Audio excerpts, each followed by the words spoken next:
i skirenn og skøyteløp. Utvinner olje fra kilder i kjølig strøk. Nasjonalt vil vi fremstå som bestmenn. Tjener mer enn naboen, bør helst holde kjeften. Individuelt teller ikke cash og fine damer, men som nasjon kan vi godt skryte av Lillehammer. Karneval i Rio blir som småfisk mot hai, for vi har både fakkeltog og 17. mai.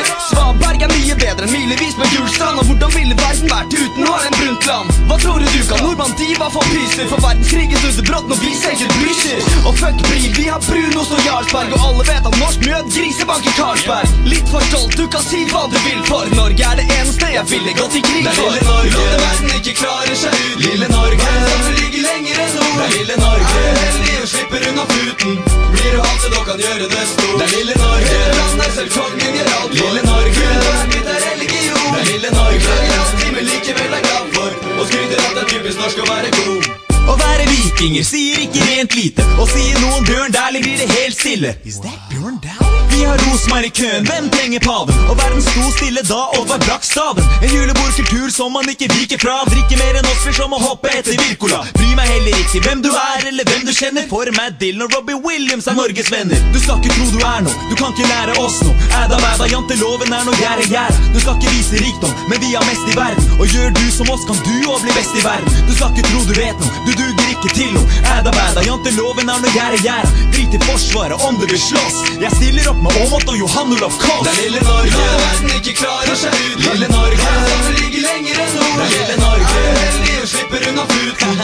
Blir du hatet og kan gjøre det stort. Det er lille Norge, landet selv kongen gjør alt. Lille Norge, mitt er religion. Det er lille Norge, men likevel er glad for og skryter at det er typisk norsk å være god. Kjetil Rekdal fra han gjør det! Norge leder 2-1! Norge leder! Viva la Norvège! Og led Norge! Kjetil Rekdal og andre jenter. Jakob ble baken, og dette leder jeg fullt hjerte 2-1 til Norge. Det er lille Norge, verden ikke klarer seg ut. Lille Norge, som ligger lenger enn nord. Det er lille Norge, heldig og slipper unna fluten. Blir du hatet og kan gjøre det stort. Det er lille Norge, landet selv kongen gjør alt. Lille Norge, mitt er religion. Det er lille Norge, men likevel er glad for og skryter at det er typisk norsk å være god. Det er lille Norge, lille Norge. Det er lille Norge. Det er lille Norge, lille Norge. Det er lille Norge.